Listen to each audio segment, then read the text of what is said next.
एक चीज़ ज़रूर एक लाइन में बोलूँगा वो, बिकॉज़ मेरे फादर ने मुझे बोला था जब मैं बहुत दूर पढ़ने आया था, तो उन्होंने मुझे बोला था कि बहुत दूर जा रहे हो, पढ़ाई करने जा रहे हो, याद रखना तुम्हारे आसपास बहुत रोशनी होगी, अगर उस रोशनी में तुम खो जाओगे तो हमेशा के लिए खो जाओगे, और अगर तुम उस रोशनी में खोगे नहीं तो विश्वास करना तुम्हारे घर में सबसे ज़्यादा रोशनी होगी। आज की डेट में 3-4 बत्तियाँ थोड़ी ज़्यादा जला लेता हूँ। आज मैं आप लोगों को एक ऐसे एचआर हेड से मिलवाने जा रहा हूं जो कि बहुत ही कम उम्र में एचआर के सारे पायदान को क्रॉस कर चुके हैं, और उनका नाम है विजय रंजन सिंह, जो कि अपने हार्ड वर्किंग के लिए जाने जाते हैं और डायनेमिक के लिए, और आज के डेट में वो एलजी इलेक्ट्रॉनिक्स में एचआर हेड की पोजीशन पर हैं।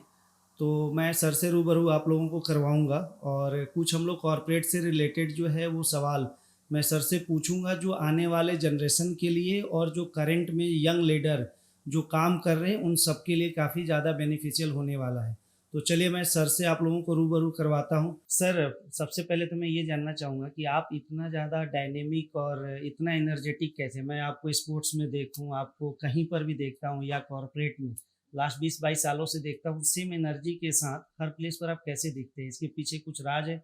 किस तरह से ये पॉसिबल हो पाता है? देखिए, राज एज सच तो मैं कह नहीं सकता, बट आपने सुल्तान मूवी देखी है? हाँ सर, देखी हुई। सुल्तान में एक ना कॉमन डायलॉग है कि सुल्तान को एक ही आदमी हरा सकता है, बोलिए कौन?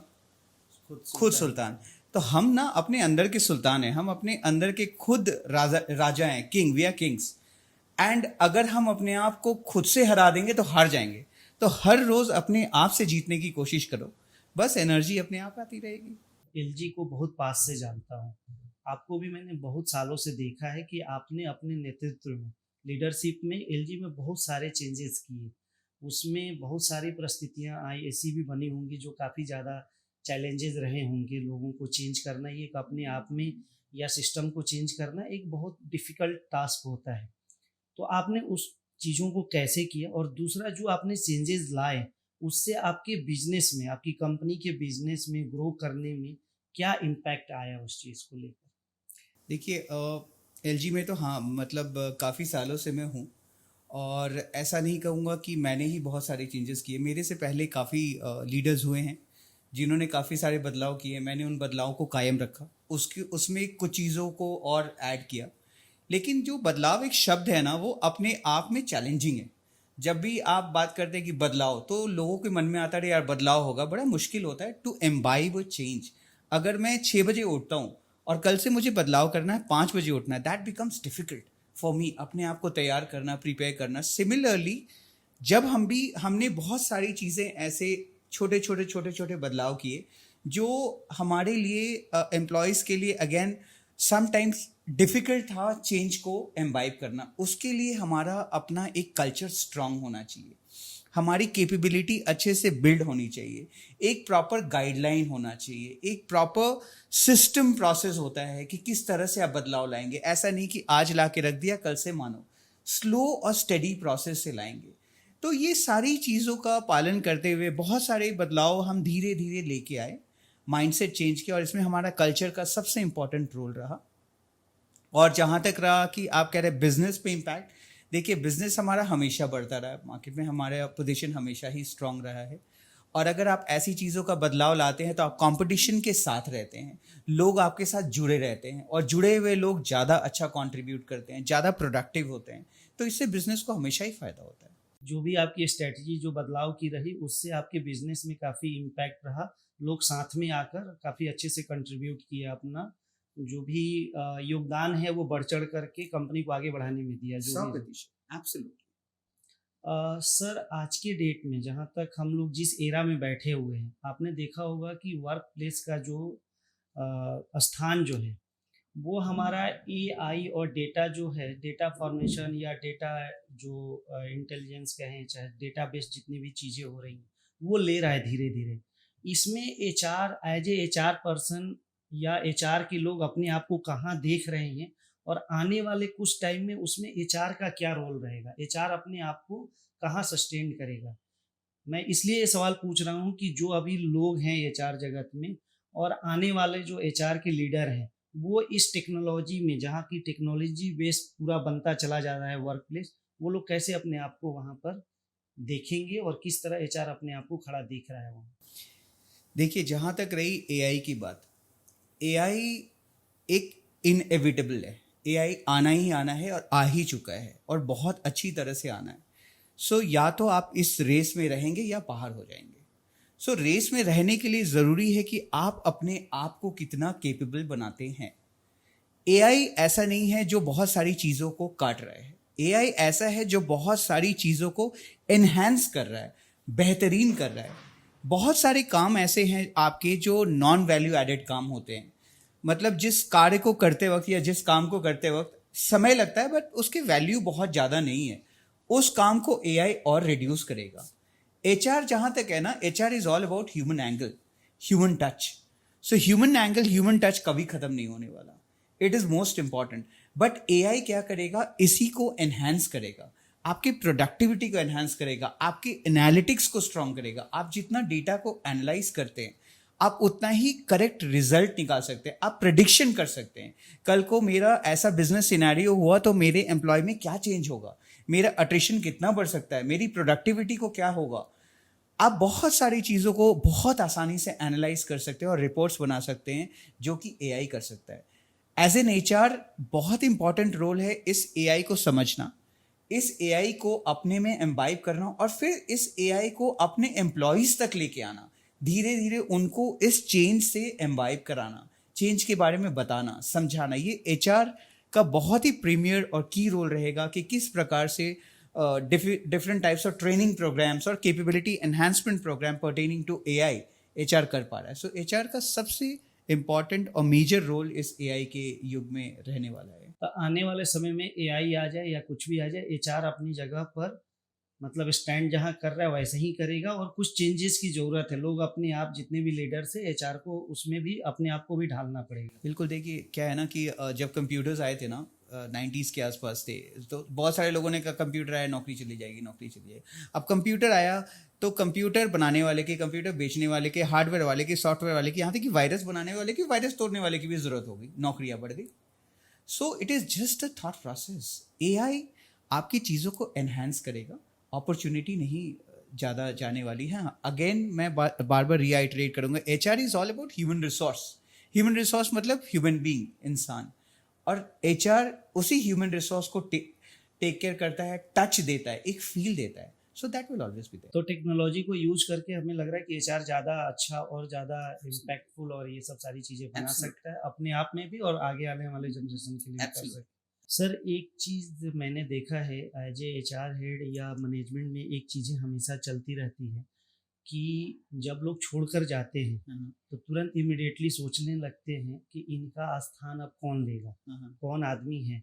उसके लिए क्या सिस्टम और माइंडसेट में चेंजेस लाने की, या आप इसके लिए क्या कैसे मैनेज करते हैं कि कल को ये जा रहे हैं तब इनकी जगह पर कौन करेगा, कंपनी की प्रोडक्टिविटी कैसे बढ़ेगी, तुरंत हम किसको लाए। तो इन सब सारी चीज़ों की आप प्लानिंग कैसे करते हैं और उसके लिए क्या हमें सिस्टम में और अपनी थॉट प्रोसेस में चेंज लाने की ज़रूरत है क्या? देखिए, ये जो आप बोल रहे हैं ना, इसको बोलते हैं सक्सेशन प्लानिंग।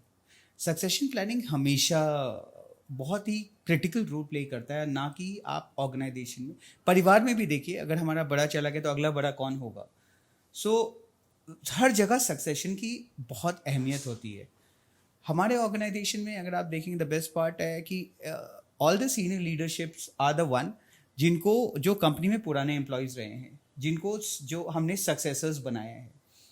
तो वो पूल कौन है, एक आदमी एक पोजीशन, उस पोजीशन के लिए 3 लोग और कौन हैं, किस तरह से आप निकालते हैं, उन तीनों को किस प्रकार से आप तैयार करते हैं, आप सिचुएशंस दे के उनका टेस्ट लेते हैं।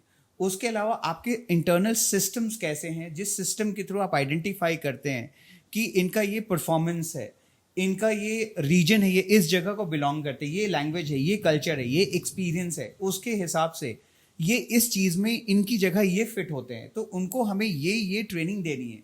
तो ये सारा एक लैडर है, एक सीढ़ी है, और इस पायदान पे एक एक करके आप जिस तरह से अपने लाइंस को कंप्लीट करते हैं, थ्रू ट्रेनिंग, थ्रू रिकग्निशन, कि फाइनली जब वो ऊपर का लेवल एक लीडर का खाली होता है तो वो पायदान चढ़ के सक्सेसर वहाँ तक पहुँच जाता है। बट माइंड में कभी किसी के ये ना लगे कि अरे मैं सक्सेसर बन गया हूं तो मुझे कुछ करने की जरूरत नहीं है। एक सक्सेसर को भी हमेशा आपको मोटिवेट करना है कि आपको काम करते रहना है, आपको तभी आप उस पोजीशन के सक्सेसर बन के रह सकते हैं। और दूसरा सबसे इंपॉर्टेंट है, सक्सेसर अगर आप बनाते हैं तो ऑर्गेनाइजेशन में हर काम करने वाले को लगता है कि देखो सक्सेसर है, दैट मीन्स ये हमारे ऑर्गेनाइजेशन में ग्रोथ चार्ट है, हम यहाँ डेफिनेटली पहुंच सकते हैं। So this is something which is a strength of an organisation. तो आप पहले से ही, भले आप किसी को बताते नहीं हैं, लेकिन पीछे माइंड में चलता रहता है, और इक्वली 3 4 5 लोगों को आप लोग सक्सेसर के तौर पर तैयार करके रखते हैं कि अगर किसी के जाने के बाद भी हमारे ऑर्गेनाइजेशन के ऊपर किसी तरह का इम्पैक्ट ना आए। 100% हमेशा हमारे ये पूल रेडी है। ये हमेशा चलता रहता है। बिल्कुल बिल्कुल। सर, एक चीज़ और मेरे दिमाग में आ रहा था कि जो पिछला 20 साल का जनरेशन था और आने वाला जो जनरेशन है, उसमें बहुत सारी चेंजेस होने लगी हैं।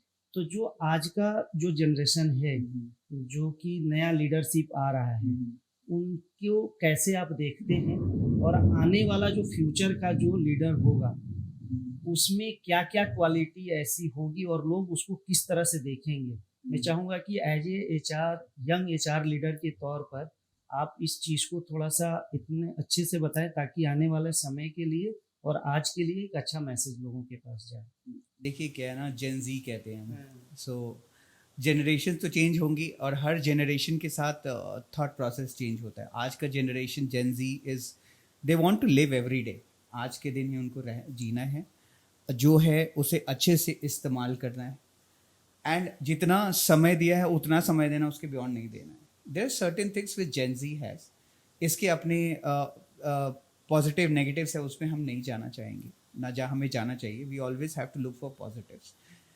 एज ए लीडरशिप आपको अपने ऑर्थोडॉक्स पुराने ख्यालातों से चेंज होना है। आपका जो लीडरशिप है वो टॉप डाउन बॉटम अप दोनों होना चाहिए, ना कि आप ऊपर से अथॉरिटेटिव हो। आपको नीचे से भी लेना है, नीचे से भी समझना है कि नीचे वाला क्या चाहता है, उनकी बातें भी सुननी है। So that has to be a balanced style of leadership.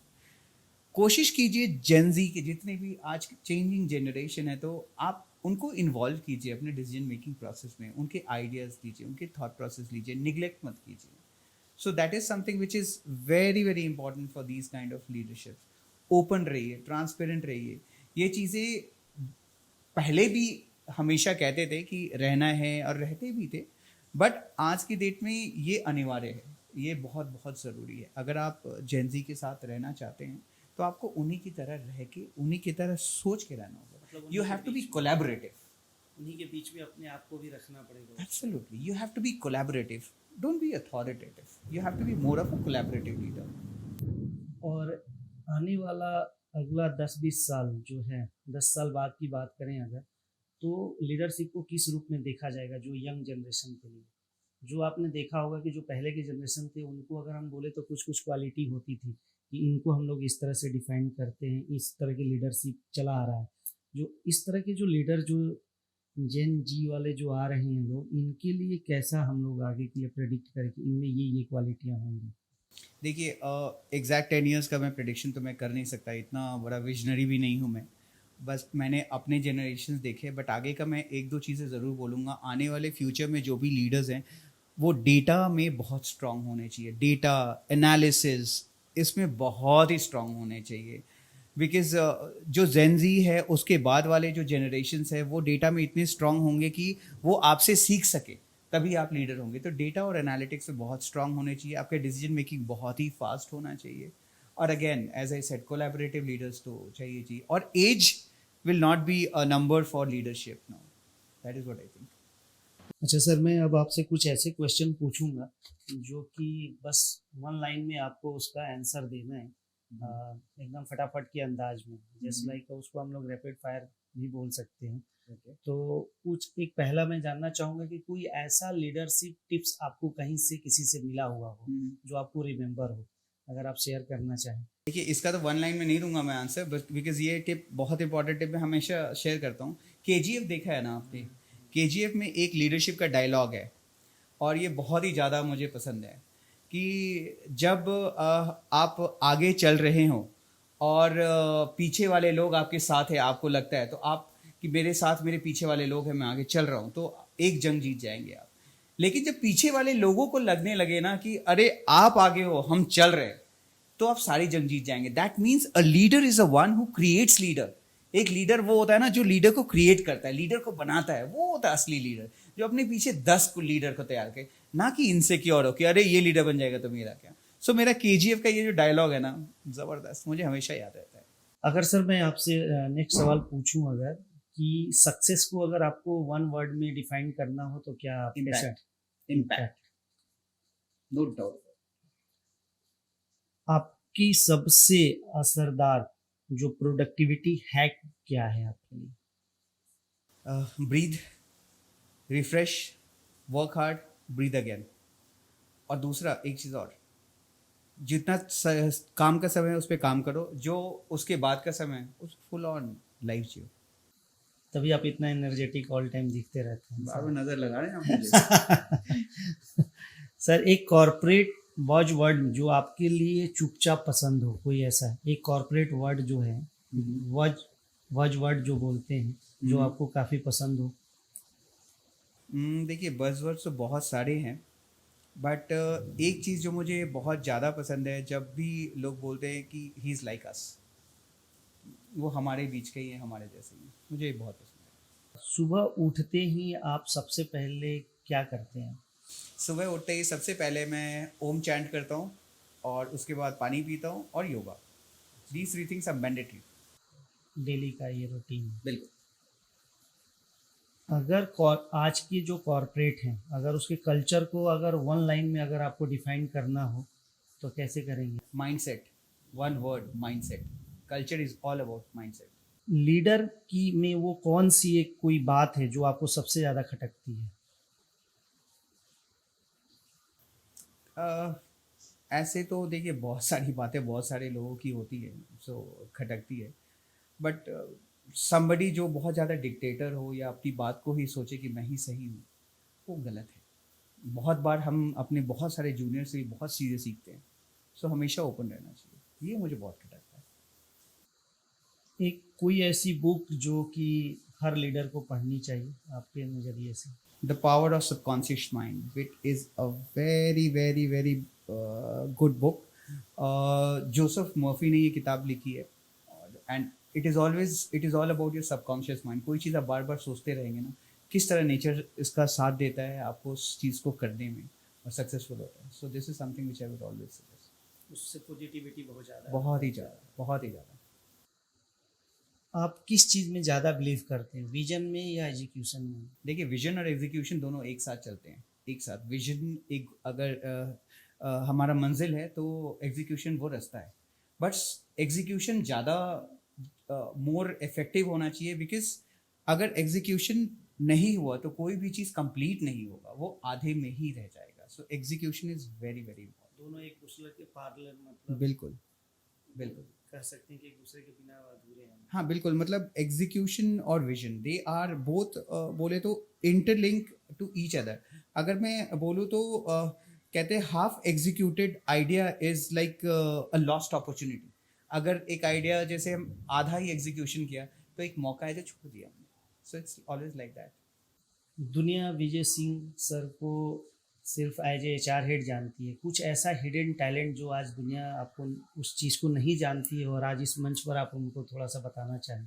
एक छोटा सा रिक्वेस्ट ये था कि आपको एज ए HR हेड सब लोग जानते हैं, लेकिन कुछ चीज़ें जो है अंदर छिपी हुई हैं, किसी के सामने आज तक आपने बताया नहीं है, तो मैं चाहूँगा कि थोड़ा सा आप उसके बारे में भी कुछ लोगों को बताएं। देखिए एक हिडन वर्ड जो है ना, उसका मतलब है छुपा हुआ. उस वर्ड की बहुत इज्जत करता हूँ मैं, इज्जत बरकरार रखूँगा, अपने अंदर ही रखूँगा.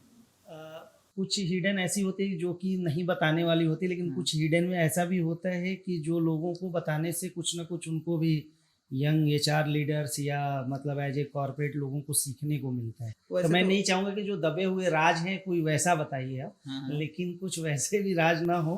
देखिए ऐसा कुछ उसके अलावा हम एक खुली किताब है, किसी भी मंच पे जाते हैं सब कुछ बोल देते जैसे हैं. अब कोई, जैसे मैं हर जगह आपको देखता हूँ, और जैसे कोई सिंगिंग पसंद होता है किसी को क्रिकेट खेलना पसंद होता है, या कोई ऐसी स्टोरी हो जो कि थोड़ा सा लोगों के लिए प्रेरणादायक हो और आज तक आपने किसी को नहीं बताया हो और आपने उसको सीख कर बड़े हुए हों, चाहे कुछ इस तरह की कोई भी चीज़ें हो सकती हैं, या कोई ऐसी आपकी हॉबी जो है जो लोग नहीं जानते हैं। हॉबी तो आप किसी से भी शेयर कर सकते हैं, और एज ए एचआर हेड आप सबसे करते भी होंगे, लोगों से पूछते भी हैं। दिन भर में हजारों लोगों से जब आप करते हैं तो ये सब चीज़ें पूछते हैं। तो मैं चाहूँगा कि कुछ ऐसी चीज़ें, मतलब मैं नहीं जा रहा हूँ कि दबे हुए राज आप यहाँ पर खोलें और मैं जानना भी नहीं चाहूँगा, लेकिन कुछ ऐसी चीज़ें एज ए हॉबी हो या कुछ भी हो आप लोगों को। देखिए मुझे गिटार बजाना पसंद है। बहुत बार कोशिश करता हूँ, रुक जाता हूँ, कोशिश करता हूँ, रुक जाता हूँ, और सीखता हूँ, छूट जाता है, सीखता हूँ, छूट जाता है। कभी समय नहीं मिलता है, कभी कोई कारण होता है, तो कोशिश करता रहता हूँ। थोड़ा बहुत बजा लेता हूँ और थोड़ा कभी कभी गा भी लेता हूँ। So this is something which I don't think I have shared with anyone, and so it is there. जो अगर मैं दो इसको लाइन हो जाए कोई अगर गुनगुनाने वाले में, नहीं नहीं, तो आप विश्वास कीजिए, पॉडकास्ट आखिरी में पहुंचने के बाद बहुत सारे कमेंट्स आएंगे, इस पॉडकास्ट को कृपया ना देखें क्योंकि ये गाते हैं ऐसे। नहीं नहीं तो ऐसा इसलिए नहीं। इसलिए अगर इस चीज़ पे जाना नहीं चाहूँगा। हाँ, एक चीज़ ज़रूर, एक लाइन मैं बोलूँगा, वो बिकॉज मेरे फादर ने मुझे बोला था जब मैं बहुत दूर पढ़ने आया था, तो उन्होंने मुझे बोला था कि बहुत दूर जा रहे हो, पढ़ाई करने जा रहे हो, याद रखना तुम्हारे आसपास बहुत रोशनी होगी। अगर उस रोशनी में तुम खो जाओगे तो हमेशा के लिए खो जाओगे, और अगर तुम उस रोशनी में खोगे नहीं तो विश्वास करना तुम्हारे घर में सबसे ज़्यादा रोशनी होगी। आज की डेट में 3-4 बत्तियाँ थोड़ी ज़्यादा जला लेता हूँ घर पे। सर ये काफ़ी अच्छी लाइन है। मतलब हर हमें लग रहा है कि जो भी घर से निकलकर जो भी यंग जनरेशन कॉलेज में या हॉस्टल लाइफ में या कहीं भी जाता है, तो हमें लग रहा है कि ये लाइन उसके लिए काफ़ी अच्छा है। एक पंच लाइन हमें लग रहा है कि ये कहीं उसको दीवार में चिपका कर रखना चाहिए, ताकि वो हमेशा अगर गलत रास्ते पर जाए तो उसको सीखने को ये सब चीज़ें काफ़ी मिलेगा। थैंक यू सर, टाइम देने के लिए बहुत बहुत धन्यवाद। और हम लोग ज़रूर फिर से मिलेंगे एक बार आगे। और आप लोग सर के साथ, मैंने पहले भी बोला स्टार्ट करने से पहले कि बहुत कम उम्र में सर ने एचआर में काफ़ी कुछ लोगों को सिखाया और काफ़ी मुकाम पर भी पहुँचे। आप लोग भी सर से कमेंट बॉक्स में या सर से पर्सनली मिलकर जो भी आपके क्वेश्चंस हैं वो आप लोग पूछ सकते हैं, और बहुत कुछ सीखने को मिलेगा, ये मैं आप लोगों को विश्वास दिलाता हूँ। तो आप लोग सर के साथ जुड़े और एक एज ए एचआर लीडर के तौर पर इनसे हमेशा कुछ ना कुछ सीखते रहिए। Thank you, bye thank bye. You, जय हिंद।